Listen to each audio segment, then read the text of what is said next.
Passive voice, passive voice की series चल रही है। एक सीरीज अपनी खत्म हो चुकी है। एक वीडियो में मैंने आपको बता दिया है कि बेसिक टू एडवांस पैसिव कैसे होते हैं, तो उसमें मैंने आपको कुछ चीज़ें बता दी थी। तो अब सेकंड वाले वीडियो में भी अपन देख लेते हैं थोड़ा सा, है ना, समय वेस्ट ना करते हुए। इम्पेरेटिव सेंटेंस के पैसिव। इम्पेरेटिव सेंटेंस क्या होते हैं जानते हैं आप सभी लोग? इम्पेरेटिव सेंटेंस क्या होते हैं? इम्पेरेटिव सेंटेंस वो होते हैं जिसमें ऑर्डर दिया जाए, कमांड, रिक्वेस्ट, फॉरवर्ड, ये सारी चीजें आती हैं उसमें।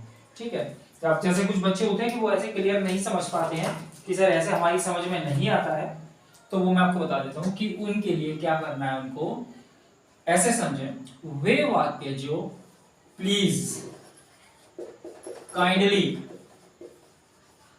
ऑलवेज, नेवर, डोंट और लेट, 1 2 3 4 5 6, ये कौन सा रह गया? वर्ब की फर्स्ट फॉर्म। ये वे शब्द हैं, इनसे ही इंपेरेटिव सेंटेंस स्टार्ट होते हैं। इसके अलावा कोई वर्ड नहीं होता जिससे इंपेरेटिव सेंटेंस स्टार्ट हो। ठीक है, इंपेरेटिव सेंटेंस हमेशा इन्हीं से स्टार्ट होते हैं। जैसे एग्जांपल से मैं आपको समझाऊं, प्लीज कम हियर, एक सेंटेंस ही हो गया, प्लीज कम हियर। ठीक है, don't go there, sit down. ठीक है, इस तरह से ऑलवेज रिस्पेक्ट द पेरेंट्स, इस तरह के सेंटेंस होते हैं। तो ये हमेशा इन्हीं से स्टार्ट होते हैं। देखिए, प्लीज से स्टार्ट हो रहा है, ये डोंट से स्टार्ट हो रहा है, ये सिट वर्ब की फर्स्ट फॉर्म से स्टार्ट हो रहा है। ठीक है ना। इंपेरेटिव सेंटेंस को जो हिंदी मीडियम के बच्चे हैं उसको ट्रांसलेट करना चाहें तो उससे कर सकते हैं। इसका इंपेरेटिव सेंटेंस को जब भी आप हिंदी में ट्रांसलेट करेंगे ना, तो लास्ट में ओ आएगा हिंदी का। जैसे आप देख लीजिए, कोई सा भी एग्जांपल देख लीजिए, प्लीज कम है, कृपया यहाँ आओ, डोंट गो देयर, वहां मत जाओ, सिट डाउन, बैठ जाओ, नेवर टेल अ लाई, कभी झूठ मत बोलो, लेट मी गो, मुझे जाने दो। अरे ना, हमेशा हिंदी में ओ आएगा। तो ये आपके हमारे हो गए इंपेरेटिव सेंटेंसेस। अब इंपेरेटिव सेंटेंस के पैसिव क्या होते हैं, ये हमारा टॉपिक है। तो हम स्टार्ट करते हैं इंपेरेटिव सेंटेंस के पैसिव। चलिए एक एक करके करना शुरू करते हैं। ये मैं मिटा रहा हूं, है ना, बाकी के लिखे रहने देते हैं, जिससे आप पता चलता रहेगा हमारा कौन सा हो गया कौन सा नहीं हुआ है ना। एक एक करके ले लेते हैं। तो सबसे पहले हम यही वाला ले लेते हैं कि वर्ब की फर्स्ट फॉर्म। वे सेंटेंस जो वर्ब की फर्स्ट फॉर्म से स्टार्ट होते हैं उनके पैसिव किस तरह से होते हैं वो समझ लेते हैं। जैसे मैंने कहा, अगर आप लोग लिखना चाहें तो लिख सकते हैं कि V1 यानी वर्ब की फर्स्ट फॉर्म से के बाद अगर ऑब्जेक्ट दिया हो, ये वर्ब की फर्स्ट फॉर्म के बाद अगर ऑब्जेक्ट दिया हो तो उसका पैसिव हम इस फॉर्मेट से बनाते हैं, let object be and third form, इससे बनाते हैं। और अगर सेंटेंस वर्ब की फर्स्ट फॉर्म से तो स्टार्ट हो लेकिन उसके बाद ऑब्जेक्ट ना लिया हो तो उसके लिए हम यू आर ऑर्डर्ड टू, इस वर्ड का सहारा लेते हैं, है ना। अब एग्जांपल से समझते हैं। पहले इसके एग्जांपल को देख लेते हैं अपन, फर्स्ट वाले की। इसको अपन ऐसे नाम दे देते हैं, ये फर्स्ट, ये सेकंड। ये फर्स्ट वाले के एग्जांपल है। जैसे मैंने लिखा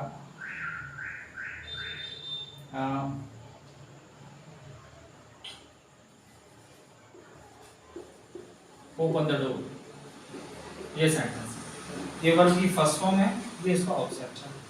अच्छा, कुछ बच्चों को अब ये प्रॉब्लम हो सकती है कि सर हमें पता कैसे चलेगा ऑब्जेक्ट है या नहीं। तो ऑब्जेक्ट निकालने के लिए वही दो वर्ड, क्या और किसको, व्हाट और whom से, है ना। जो व्हाट का रिप्लाई होगा वो आपका डायरेक्ट ऑब्जेक्ट होगा, जो whom का रिप्लाई होगा वो इनडायरेक्ट ऑब्जेक्ट। ठीक है, ओपन द डोर, दरवाजा खोलो, है ना। व्हाट ओपन, क्या खोले, दरवाजा खोलो। तो ये हमारा क्या का रिप्लाई आ गया, direct object, indirect object, sorry direct object. Verb के बाद अगर ऑब्जेक्ट दिया हो, वर्ब के बाद ऑब्जेक्ट दिया हो तो हमें इस वाले फॉर्मेट का प्रयोग करना है। तो ये कैसे हो जाएगा, let the door be open, let the door be open. ठीक है, अब सेकंड वाले पर आ जाते हैं अपन। अगर सेकंड वाले में वर्ब, सेंटेंस तो वर्ब से स्टार्ट हुआ हो लेकिन ऑब्जेक्ट ना दिया गया हो, इस तरह से। जैसे मैंने कहा कम यहाँ, है ना। अब देखो क्या आओ, किसको आओ, रिप्लाई नहीं मिल रहा, रिप्लाई नहीं मिल रहा, इसका मतलब है कि इसमें ऑब्जेक्ट नहीं है। ये कम आपकी वर्ब है और ये आपका एडवर्ब हो गया, एडवर्ब ऑफ प्लेस वेयर का रिप्लाई है। कम यहाँ हो, कहाँ हो, यहाँ हो, तो ये एडवर्ब ऑफ प्लेस होगी। तो एडवर्ब है नहीं, सॉरी ऑब्जेक्ट इसमें है, ऑब्जेक्ट नहीं है, तो फिर हम ये वाला वर्ब से तो स्टार्ट हो लेकिन ऑब्जेक्ट ना दिया हो, वर्ब से स्टार्ट हो रहा है लेकिन हमारा ऑब्जेक्ट नहीं है इसमें, मैंने ऑब्जेक्ट लिख दिया, ऑब्जेक्ट नहीं है इसमें, है ना। तो उस कंडीशन में हम इसका सहारा लेंगे। तो ये पूरा का पूरा वर्ड लिखते हैं, you are ordered to, you are ordered to. ये लिखने के बाद जो सेंटेंस होता है वही पूरा का पूरा लिख दिया जाता है टू के बाद। टू कम हियर, टू इसलिए लिखते हैं क्योंकि ये दोनों वर्ब है, दो वर्ब के बीच में टू आता है, इसलिए टू लिखा जाएगा। इस टू के बाद वर्ब की फर्स्ट फॉर्म आएगी, ये माइंड में सेट करके रखो, ठीक है। इतना आगे समझ में। तो वर्ब के फर्स्ट फॉर्म से सेंटेंस स्टार्ट हो और ऑब्जेक्ट दिया हो तो इस वाले फॉर्मेट से बनाएं, और ऑब्जेक्ट ना दिया हो तो इस वाले फॉर्मेट से बनाएं, ठीक है ना। चलिए एक हमारा खत्म हो गया वर्ब की फर्स्ट फॉर्म वाला, एक एक करके खत्म करके चलते हैं अपन यहाँ से। चलिए ऐसे कर लेते हैं, वर्ब की फर्स्ट फॉर्म वाला खत्म हो गया, ठीक है। आगे बढ़ते हैं। लेट लिखा है ना। अब सेंटेंस लेट से सेंटेंस कैसे स्टार्ट होते हैं, वो भी इंपेरेटिव होते हैं। लेट से भी दो प्रकार के पैसे बनते हैं भाई, कौन कौन से पैसे बनते हैं वो देखते हैं, समझ लेते हैं। लेट से भी सेंटेंस दो प्रकार से स्टार्ट होते हैं। लेट वाले सेंटेंस में ऑब्जेक्ट भी दिया भी होता है और नहीं भी दिया होता। तो ऑब्जेक्ट दिया होगा तब कौन सा फॉर्मेट, और ना दिया होगा तब कौन सा फॉर्मेट, वो समझ लेते हैं। देख इस तरह से आप लोग चाहे तो लिख सकते हैं, लेट के बाद अगर ऑब्जेक्ट दिया हो, लेट प्लस ऑब्जेक्ट हो, लेट के बाद अगर ऑब्जेक्ट दिया हो तो कैसे बनेगा पैसे। लेट के बाद अगर ऑब्जेक्ट दिया हो तो उसका पैसे बनाने का नियम ऐसे लिख लो शुद्ध हिंदी में, तो ये हो जाएगा लेट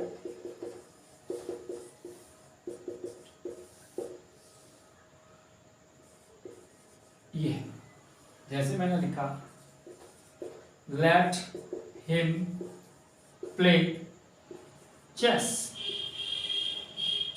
आपको एक और बात बता दूं, लेट के साथ हमेशा ऑब्जेक्टिव केस लिखे जाएंगे, चाहे सेंटेंस एक्टिव हो चाहे पैसिव हो, लेट के साथ, ठीक है। अगर ये एक्टिव केस में लिखा जा रहा है तो ये लिखा ऑब्जेक्टिव केस में, लेकिन इसको कंसीडर सब्जेक्टिव केस किया जाएगा। फिर से समझे, लेट वाले वाक्य में ये सेंटेंस एक्टिव का है तो इस ये लिखा ऑब्जेक्टिव फॉर्म में है, ही का ऑब्जेक्ट फॉर्म होता है, ये लिखा ऑब्जेक्ट फॉर्म में है लेकिन इसको कंसीडर हम सब्जेक्टिव ही करेंगे, है ना। पैसे बनाने के लिए ये फॉर्मेट है। देखिए लेट से स्टार्ट हो रहा है, अब उसमें ऑब्जेक्ट क्या है, इसमें प्ले वर्ब है, प्ले वर्ब का ऑब्जेक्ट दिया हुआ है आपका chess. Let him play chess, उसे चेस खेलने दो। ये आ रहा है हिंदी, मैं ये भी बताता जा रहा हूं साथ ही साथ, क्या खेलने दो, चेस खेलने दो। डायरेक्ट ऑब्जेक्ट दिया हुआ है तो इसका पैसे बनाना, तो लेट का लेट रहेगा, फिर ऑब्जेक्ट हो गया chess, be third form, play का third form played bye.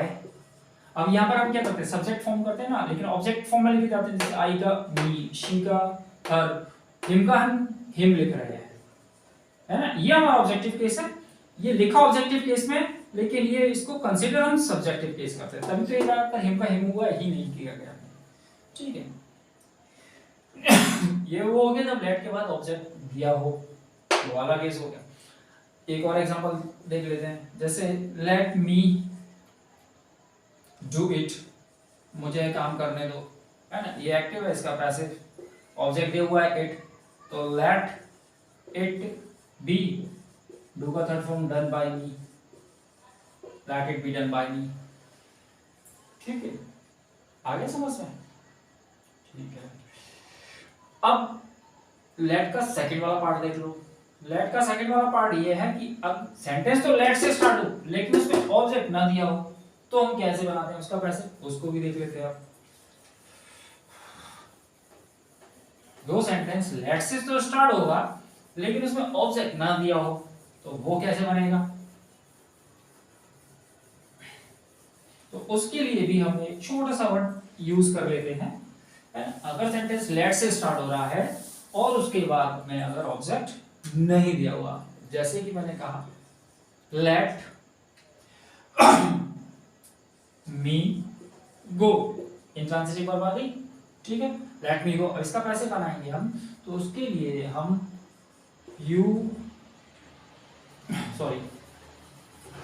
May be allowed, may be allowed, ये वर्ड का हम सहारा लेते हैं, मे बी अलाउड, इस वर्ड से हम इसके पैसे बनाते हैं। लेट मी गो, ठीक है, तो इसका पैसे बनाएंगे, मी को इधर लाएंगे,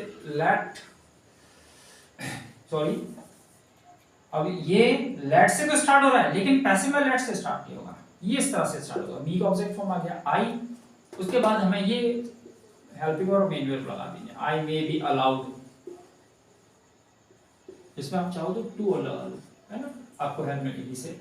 ये पूरा नोट करो, उसके बाद जो बचा है वर्ब बचेगी वो आ जाएगा, I may be allowed to go, ठीक है। एक और देखें, लेट देम स्लीप, उन्हें सोने दो, तो देम का ऑब्जेक्ट फॉर्म आएगा दे, उसके बाद may be allowed, they may be allowed to sleep, let them sleep, they may be allowed to sleep, ठीक है। आ रहा है समझ में, नोट कर ले।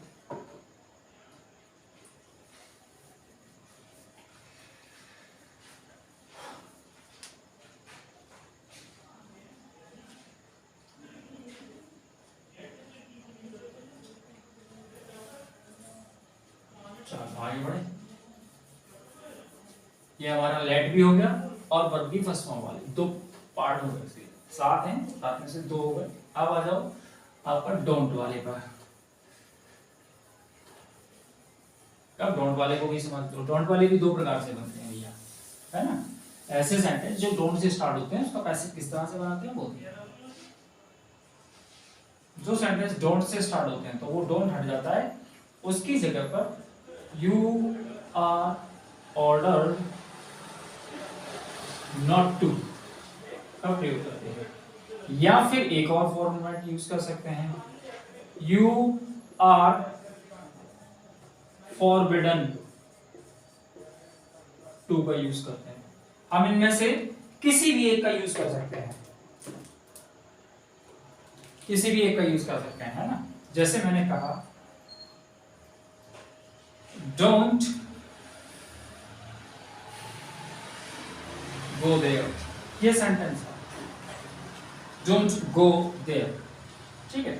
तो सबसे पहली बात मैं आपको एक बात बता रही स्टार्टिंग से बताया है कि जैसा एक्टिव होता है वैसा ही पैसिव होता है। जो बात एक्टिव कह रहा होगा वही बात पैसिव कह रहा होगा। Active affirmative, passive affirmative, active negative तो पैसिव। और ध्यान से देखिए, एक्टिव नेगेटिव है लेकिन पैसिव में डोंट का यूज करते नहीं हम, तो यहाँ तो हम इसीलिए you are order not to लिखते हैं, ठीक है। अब बात आती है कि सर ऑर्डर के साथ आपने नॉट लिखा है, फॉरबिडन के साथ आपने नॉट क्यों नहीं लिखा, तो वो समझ लीजिए। फॉरबिड और रिफ्यूज दो नेगेटिव वर्ब होती हैं, ये दोनों वर्ब नेगेटिव होती हैं, इनके साथ में कभी भी नॉट का यूज हम नहीं करते हैं। तो फॉरबिडन के साथ कभी नॉट नहीं आता, और ऑर्डर एक नेगेटिव वर्ब नहीं है, कॉमन वर्ब है, तो इसके साथ हम नॉट का यूज करेंगे। नॉट का यूज कर क्यों रहे हैं, क्योंकि सेंटेंस हमारा एक्टिव है, एक्टिव नेगेटिव है ना, तो पैसिव भी हमारा नेगेटिव होगा। अब पैसिव में डोंट का यूज हम करते नहीं है, इसी के सेंटेंस में नेगेटिव बनाना है, इसलिए हम नॉट का सहारा लेंगे। डोंट गो देयर मतलब वहां मत जाओ, ठीक है। तो ये हो जाएगा यू, ये वाला बस डोंट हटा दो, ये पूरा का पूरा वर्ड इस डोंट की जगह पर लिख दो, you are ordered not to go there, not to go there. Generally exam error finding में आती है, ध्यान रखना, ये नॉट टू को टू नॉट कर देते हैं, टू नॉट गो देयर। तो हमेशा यहाँ इधर इंपेरेटिव में, इंपेरेटिव सेंटेंस की तरफ कैसे पढ़ेंगे, तो यहाँ हमेशा इंफिनिटिव आएगा, इस चीज का इंफिनिटिव का ध्यान रखिएगा, है ना। इसलिए इंफिनिटिव मतलब टू प्लस वर्ब की फर्स्ट फॉर्म पे इंफिनिटिव करते हैं। तो यहाँ पर ये टू बाद में लिखा जाएगा, नॉट पहले लिखा जाएगा, टू बाद। एरर फाइंडिंग में वो क्या करता है, टू इधर कर देता है, नॉट इधर कर देता है, तो इस चीज का ध्यान रखिए। और इस वाले से बना रहे हैं आप, तो ये you are forbidden to, you are, बस ये नॉट टू की जगह फॉरवर्डन हो जाएगा, फॉरवर्डन टू गो देयर, वो सिर्फ इतना हो जाएगा। ठीक है, मैं आपको करके दिखा दूं, कहें तो आप you are forbidden to go there. हाँ, आपको एक और बात बता दूं, फॉरवर्ड वाले में नॉट लगेगा, फॉरवर्ड वाले में नॉट लगेगा, एरर फाइंडिंग में इसमें भी वो नॉट लगा देने का भी, you are forbidden not to go there, not को लिखेंगे सही, लेकिन फॉरवर्ड वाले के साथ नॉट नहीं आएगा, है ना, और ऑर्डर वाले के साथ हमेशा नॉट आएगा डॉट वाले केस में। ठीक है, ये चीज हो गई क्लियर। एक और बात बताओ मुझे आप, ये हमेशा हम यहाँ यू क्यों यूज करते हैं, वो अभी किसी स्टूडेंट ने पूछा था तो मैं बता दूं, यू इसलिए करते हैं क्योंकि ये हम कौन से कर रहे हैं, इंपेरेटिव सेंटेंस। इंपेरेटिव सेंटेंस में ये सारे जो वर्ड है ना, आप जब बोल रहे होंगे तो जिस व्यक्ति से बोल रहे होंगे वो व्यक्ति उस वक्त वहीं पर होगा। आप यहाँ पर बैठकर किसी से रिक्वेस्ट नहीं कर सकते, है ना, किसी को एडवाइस सजेशन नहीं कर सकते, किसी को फॉरवर्ड नहीं कर सकते, आप कुछ भी नहीं कर सकते आप किसी को यहाँ बैठकर, है ना। आपको या तो फोन का सहारा लेना पड़ेगा या उसको यहाँ बुलाना पड़ेगा, यहाँ से आपको यहाँ उसके पास जाना पड़ेगा।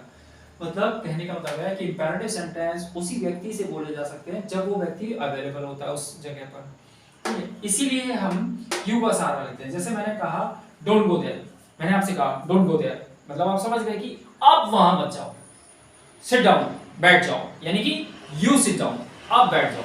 इसमें यू एक तरह से कंसील होता है, छुपा हुआ होता है, इसीलिए हम इसके एक्टिव में भी, एक्टिव में यू रहता है तो पैसिव में भी हम यू को ऑब्जेक्ट बनाकर ले लेते हैं।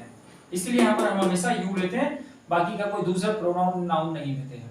ठीक है,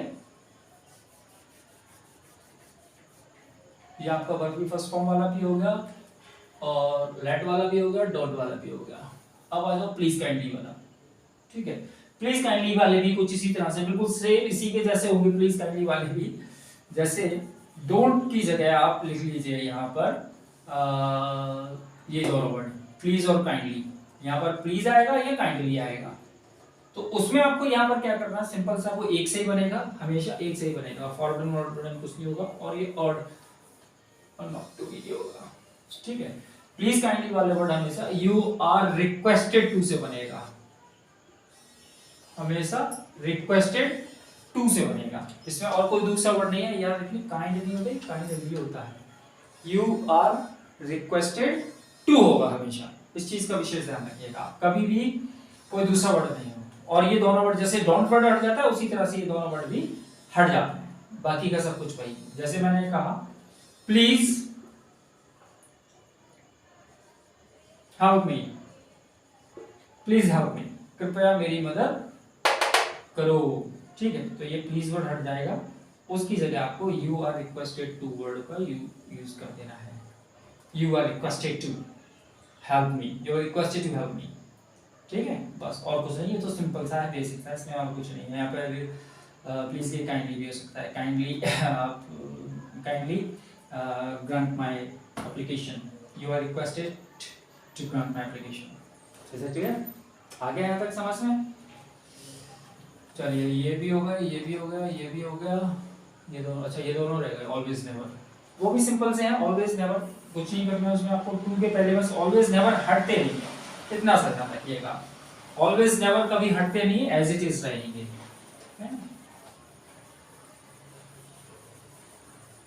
जैसे हैं वैसे ही रहेंगे ऑलवेज नेवर वाले सेंटेंसेस, इस तरह से देख लेते हैं। ऑलवेज मतलब हमेशा, नेवर मतलब कभी नहीं। जैसे मैंने लिखा आपका बोला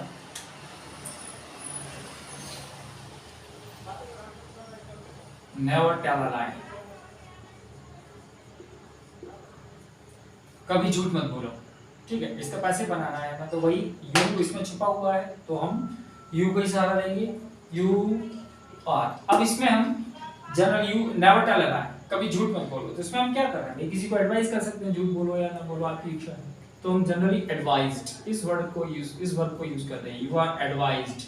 ठीक है, अब ध्यान से सुनिए, जो मैं बताने जा रहा हूँ इसकी एरर फाइंडिंग कहाँ पर आती है वो भी बता देता हूँ। कई एक किताब भी मैंने देखी थी, पता नहीं कौन सी थी वो, उसमें भी एक गलत दिया हुआ था, समझ लीजिए, you are advised never to tell a lie. ठीक है, हमेशा ये वाली कंडीशन होगी, ध्यान रखिएगा आप, नेवर और नेवर हमेशा, नेवर और ये ऑलवेज, ये दोनों ही वर्ड पहले लिखे जाएंगे, ये इंफिनिटिव है।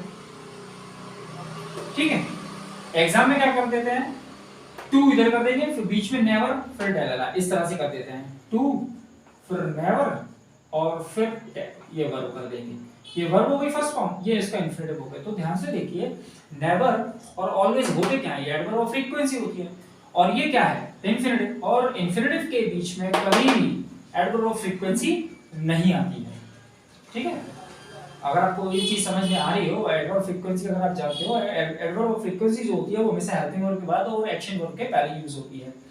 ठीक है, और इंफिनिटिव के बीच में कभी भी एडवर्ब ऑफ फ्रीक्वेंसी का यूज नहीं करते हैं, इसलिए यहाँ पर ये गलत हो जाता है। ठीक है, अब आपको याद कैसे रखना कि सर दिमाग से तो बस इतना याद रखिए, मैंने आपको बताया ना पूरे इंपेरेटिव में टू के बाद वर्ब की फर्स्ट फॉर्म आएगी, टू के बाद, बस ऐसे आप याद रखिए, 2 + v1 आएगा यहाँ पर हमेशा। जो भी जितने भी करेक्टर अभी तक आए आप देख लीजिए, सभी में 2 के बाद फर्स्ट फॉर्म आ रही होगी, यानी कि इंफिनिटिव आ रहा होगा।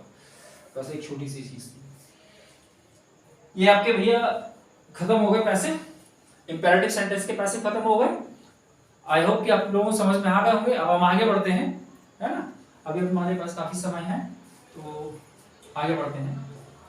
ये मैं आप मिटाने जा रहा हूँ, ये क्या है, इंपेरेटिव सेंटेंस क्या होते हैं समझ में आ गए होंगे, इंपेरेटिव सेंटेंस के पैसे कैसे बनते हैं ये भी समझ में आ गए होंगे, है ना।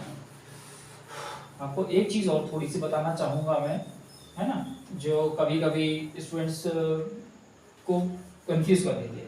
एसएससी में क्या होता है, सीधी सीधी चीजें नहीं आती, कभी कभी जैसे ऑप्शन दिए होते हैं, तो जो क्वेश्चन दिया है वो 4 में से ये एक ऑप्शन होता है ना। जैसे मैं आपको करके दिखाता हूँ, तो जैसे मैंने एक लिखा सेंटेंस,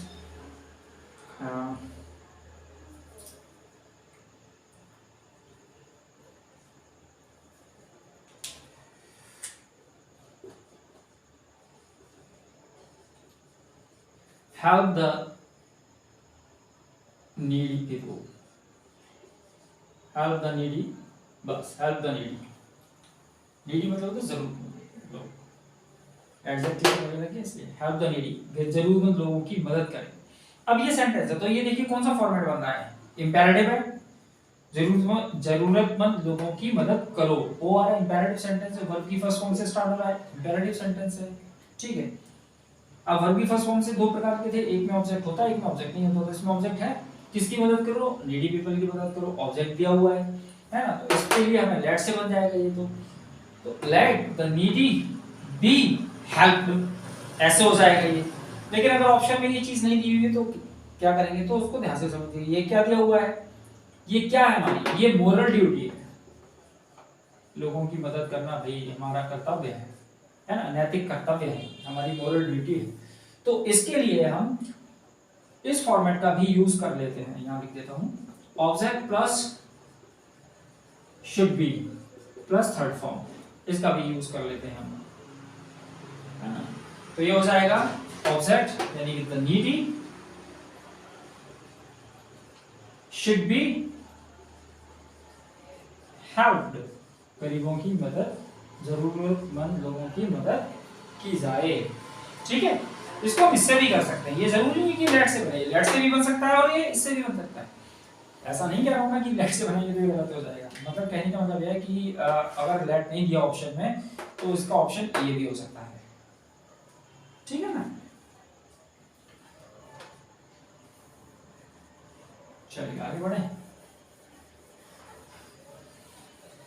यहां तक सबको समझ में आ गया हो तो भाई आगे बढ़े। कोई डाउट किसी को? आप लोग एक बात बताओ, ऑनलाइन क्लास जब चलती है तो आप लोग सब शांत क्यों रहते हो? रिकॉर्ड ना हो जाए इसलिए। अच्छी बात है, बहुत बढ़िया। चलिए देखिए, 2-3 क्वेश्चंस वर्ड हैं जिसको लेकर बच्चा थोड़ा सा प्रॉब्लम में रहता है, मैं वो बता देता हूँ आपको। जैसे मैंने कहा, एक क्वेश्चन है, what are you doing here, इसका पैसे बनाना है आपको। What are you doing here, क्या बनाओगे इसका पैसे बताओ। अगर इनके सारे के सारे वर्ड को हम ब्रेक करें तो क्या हो जाएगा, ये क्वेश्चंस वर्ड हो गया हमारा, ये हेल्पिंग वर्ब हो गई, ये आपका सब्जेक्ट हो गया, ये एक्शन वर्ब हो गई, ये हियर हियर का क्या रिप्लाई है, वेयर का, और वेयर का रिप्लाई क्या होता है, एडवर्ब ऑफ प्लेस, है ना। और ऑब्जेक्ट क्या होता है, नाउन या प्रोनाउन होता है। सब्जेक्ट और ऑब्जेक्ट किसी भी सेंटेंस के जो होंगे वो नाउन या प्रोनाउन होंगे। जैसे ये प्रोनाउन है, सब्जेक्ट है तो ये प्रोनाउन है। अब ऑब्जेक्ट इसमें है ही नहीं है। अब ऑब्जेक्ट नहीं है तो क्या करेंगे, तो ध्यान से समझिए, जो वर्ड है ना, इसमें दो ऑब्जेक्ट होते हैं। ऑब्जेक्ट दो प्रकार के होते हैं, आपको मालूम ही है सबको। एक डायरेक्ट ऑब्जेक्ट होता है, एक इनडायरेक्ट ऑब्जेक्ट होता है। डायरेक्ट ऑब्जेक्ट वो होता है जो वस्तुएं होती है ना। इनडायरेक्ट ऑब्जेक्ट जनरली पर्सन होते हैं। तो ध्यान से सुनिए, जब सेंटेंस वर्ड से स्टार्ट होता है तो जो डायरेक्ट ऑब्जेक्ट होगा वो हमेशा छुपा हुआ होगा। अब चूंकि छुपा हुआ होगा तो उस ऑब्जेक्ट को हम सिंगुलर मानेंगे, क्योंकि हमें पता ही नहीं होगा वो कितने क्या है कैसे है। तो इसका पैसे कुछ इस तरह से बनेगा। क्वेश्चन वर्ड का question word, is are am और आईएनजी का भी चेंज हो जाती है, ओ आर और आईएनजी। इज आर एम का इज आर एम रहेगा, सिंगुलर हम इज मान रहे हैं। व्हाट इज बीइंग, इसमें चेंज हो जाते हैं। पैसे वाले चैप्टर टेंस का पैसे वही है, हम उसमें करेंगे। किसी एग्जाम का क्वेश्चन है उसमें मैं आपको और बता दूंगा डिटेल्स में, ये टेंसेस के पैसे करेंगे। तो इज आर एम और आईएनजी वाली फॉर्म जो होती है वो is being, are being, am being में चेंज हो जाती है। ठीक है, अब ये इज बीइंग में क्यों कर रहे हैं, क्योंकि इज बीइंग सिंगुलर की हेल्पिंग वर्ब है, और जो ऑब्जेक्ट दिया नहीं है वो डायरेक्ट ऑब्जेक्ट है, वो छुपा हुआ ऑब्जेक्ट है, तो हम उसको सिंगुलर मानते हैं। छुपे हुए ऑब्जेक्ट को सिंगुलर मानते हैं, इसलिए उसको हम इज बीइंग लिख दिया, बस खत्म। डू का third form done, here by you, ये हो गया। What are you doing here, आप यहाँ क्या कर रहे हो, यहाँ क्या किया जा रहा है आपके द्वारा। ठीक है, एक और क्वेश्चन देखो अब इसको, है ना, इसको ढंग से समझ लेना ये वाले क्वेश्चन को। जैसे मैंने कहा व्हाट डिड द टीचर से, व्हाट डिड द टीचर से, टीचर ने क्या कहा, ये मतलब है ना इसका। अब इसमें भी ऑब्जेक्ट देखिए, अब आपको लगे ये ऑब्जेक्ट है नहीं है क्योंकि ये क्वेश्चन वर्ड, हेल्पिंग वर्ब, ये नाउन दिया हुआ है, ये वर्ब दी हुई है, ऑब्जेक्ट तो है ही नहीं इसमें। तो वर्ड से जो सेंटेंस स्टार्ट होते हैं तो उसमें ऑब्जेक्ट छुपा हुआ होता है, और जो छुपा हुआ ऑब्जेक्ट होता है, दोनों प्रकार के ऑब्जेक्ट होते हैं। अगर छुपा हुआ ऑब्जेक्ट होगा तो वो डायरेक्ट ऑब्जेक्ट होगा, और अगर इनडायरेक्ट ऑब्जेक्ट होगा तो वो सामने दिया होगा, जैसा भी होगा, सिंगुलर प्लूरल कुछ भी हो सकता है। तो इसका हम पहले पैसे बनाते हैं। व्हाट डेट टाइम में चेंज हो जाता है, पैसे में वाज या वर्ब में, सिंगुलर माना है तो वाज हो जाएगा, है ना। हमने ऑब्जेक्ट सिंगुलर मानते हैं ना, सिंगुलर वर्ब करते हैं तो सिंगुलर वर्ब। व्हाट वाज से की third form said by the teacher, ये क्वेश्चन हो गया। What was said by the teacher, teacher ने क्या कहा, क्या कहा गया टीचर के द्वारा, ये ठीक है। कितना आगे समझ में। डायरेक्ट हम इसमें डायरेक्ट ऑब्जेक्ट था, छुपा हुआ ऑब्जेक्ट, डायरेक्ट ऑब्जेक्ट कह लो उसको, या छुपा हुआ ऑब्जेक्ट कह लो अपनी समझ के लिए। छुपा हुआ ऑब्जेक्ट जो होता है वो सिंगुलर होता है, उसे हम सिंगुलर मानते हैं, इसलिए सिंगुलर की वर्ब लगाते हैं। अब इसी में आगे मैं एक वर्ड लगा दूं, व्हाट डिड द टीचर से टू यू, टीचर ने आपसे क्या कहा। अब ये आ गया पर्सन वाला ऑब्जेक्ट आ गया, यानी कि इनडायरेक्ट ऑब्जेक्ट आ गया। अब इनडायरेक्ट ऑब्जेक्ट में क्या होता है, इनडायरेक्ट ऑब्जेक्ट वाला पर्सन जैसा पर्सन होगा उसके अकॉर्डिंग वर्ब लगेगी, बस इतना याद रखना। ठीक है, कई किताबों में ये दिया रहता है कि वर्ड वाले में हमेशा सिंगुलर हेल्पिंग वर्ब आती है, ऐसा नहीं होता है। अगर इनडायरेक्ट ऑब्जेक्ट है और इनडायरेक्ट ऑब्जेक्ट पर्सन अगर सिंगुलर है तो सिंगुलर की वर्ब आएगी, और यू और प्लूरल है तो प्लूरल की वर्ब आ जाएगी। जैसे इसी को देखें अपन, तो ये वर्ब कैसे बनेगा, व्हाट, अब क्योंकि वर्ब हो गया ना ऑब्जेक्ट, तो व्हाट वर यू सेड, अब ये हो जाएगा what were you said by the teacher, आपसे क्या कहा गया टीचर के द्वारा। अब क्वेश्चन ये बन जाएगा, ये देखिए ये हमारा ऑब्जेक्ट आ गया, ये हमारा ऑब्जेक्ट था, ये पैसे का सब्जेक्ट बन गया, ये यूएस के बाद हेल्पिंग वर्ब होगी। ठीक है, अब ये कंडीशन ये होगी, अब समझ में। इसके दो पैसे बनाए मैंने, ये डायरेक्ट और इनडायरेक्ट दोनों ऑब्जेक्ट वाले, ये डायरेक्ट ऑब्जेक्ट वाला हो गया और ये डायरेक्ट ऑब्जेक्ट जो कि छुपा हुआ ऑब्जेक्ट। ठीक है, अगर यहाँ पर हिम होता तो इधर ही लाते तो वॉज हो जाता, इधर मी होता तो इधर वॉज हो जाता, इधर आई हो जाता तो आई के साथ वॉज हो जाता। जैसा पर्सन होगा, इनडायरेक्ट पर्सन ऑब्जेक्ट का जो पर्सन होगा उसके अकॉर्डिंग वर्ब आएगी, ना कि हमेशा सिंगुलर वर्ड, हमेशा सिंगुलर आएगी डायरेक्ट ऑब्जेक्ट छुपे हुए वाले ऑब्जेक्ट के साथ। ठीक है, आ गया समझ में।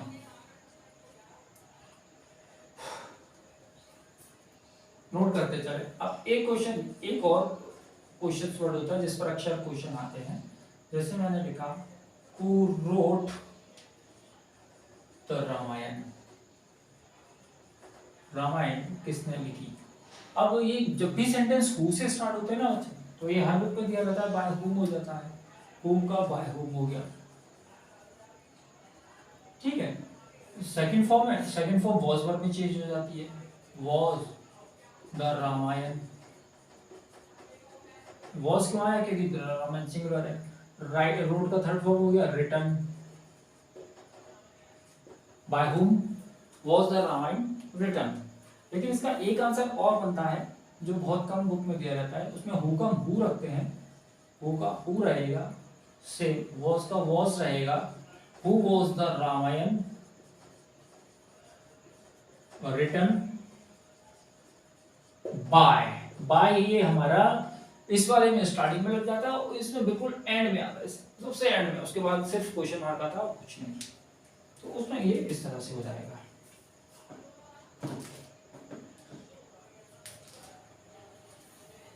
ये वाला मैं डाल रहा हूँ, समझ में आ गया। हु वाले के फॉर्मेट अगर आप चाहें तो बना लें, पहले by whom plus helping verb plus object third form ऐसे लिख लें। सेकंड वाले का who plus helping verb object third form by लिख लें।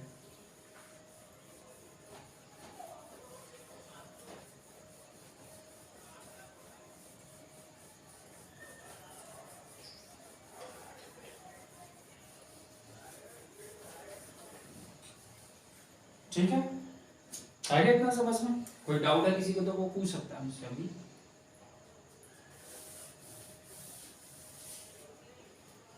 अच्छा, हु का बाय हुम हो जाता है, और अगर हुम दिया हो तो उसका हु हो जाता है ना। तो हुम का हु हो जाता है, उसको कुछ नहीं है। जैसे मैंने लिखा who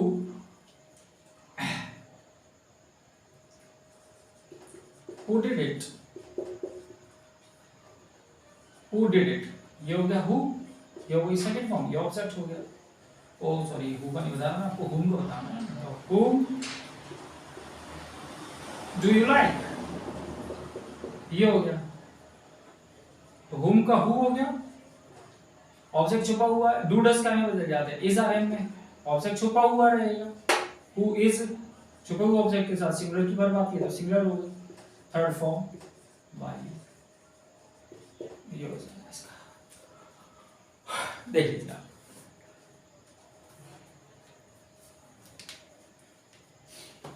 whom do you like, who is liked by you, ठीक है।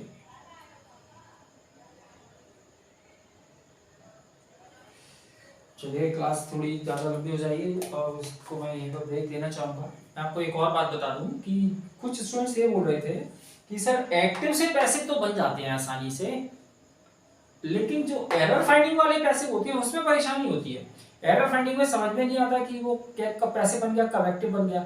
तो उसके लिए तो जो थर्ड वीडियो में इसकी नेक्स्ट वीडियो बनाऊंगा उसका लेवल थोड़ा सा टफ रहेगा, जो एडवांस लेवल के पैसिव रहेंगे। शायद मुझे लगता नहीं है कि ये ज़्यादा टफ है, सिंपल बेसिक से पैसिव रहेंगे। इसके बाद वाले में जो मैं बनाऊंगा वो थोड़े से एडवांस लेवल के भी रहेंगे पैसिव, और उसमें मैं आपको ये भी बताऊंगा कि एरर फाइंडिंग वाले पैसिव कैसे सॉल्व किए जाते हैं, ठीक है। तो और एरर फाइंडिंग वाले पैसिव को सॉल्व करने के लिए क्या क्या चीज हमें आना चाहिए, तब हम उसको सॉल्व कर सकते हैं, ठीक है। ठीक है, तो आज के लिए इतनी काफी है, दैट्स ऑल।